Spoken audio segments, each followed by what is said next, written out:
جی بلال، مزید کیا تفصیلات ہیں اس حوالے سے؟ جی بالکل، کوئٹہ میں بلوچ یکجہتی کمیٹی کے گرفتار رہنماؤں کی ضمانت سے متعلق کیس میں ایک اہم پیش رفت ہوئی ہے، اور انسداد دہشت گردی کی عدالت میں مہارنگ بلوچ، صبغت اللہ شاجی، بیبر بلوچ،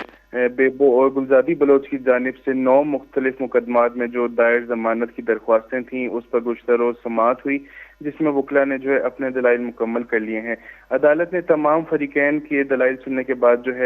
9 ضمانت درخواستوں پر فیصلہ محفوظ کر لیا ہے، اور سماعت وہ 6 نومبر تک ملتوی کر دی گئی ہے۔ عدالتی ذرائع کے مطابق امکان یہ ہے کہ انہی درخواستوں پر فیصلہ آئندہ سماعت یعنی 6 نومبر کو سنایا جائے گا۔ دوران سماعت بیبر بلوچ کی جانب سے ان کی خراب صحت کو ضمانت کی اہم بنیاد کے طور پر پیش کیا گیا ہے، جبکہ دیگر رہنماؤں کے وکلاء کا موقف تھا کہ ان کے موکلین کے خلاف درج مقدمات میں الزامات بے بنیاد ہیں اور انہیں سیاسی انتقام کا نشانہ بنایا جا رہا ہے۔ ذرائع کے مطابق بلوچ یکجہتی کمیٹی کے ان رہنماؤں کے خلاف مختلف نوعیت کے مقدمات زیر سماعت ہیں،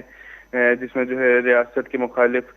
تقاریر، جلوسوں اور احتجاجی مظاہروں سے متعلق الزامات شامل ہیں، اور قانونی ماہرین کا کہنا ہے کہ آئندہ سماعت پر ممکنہ فیصلے کے بعد ان مقدمات میں آئندہ کارروائی کا لائحہ عمل وہ بھی واضح ہو جائے گا۔ جی بہت بہت شکریہ بلال۔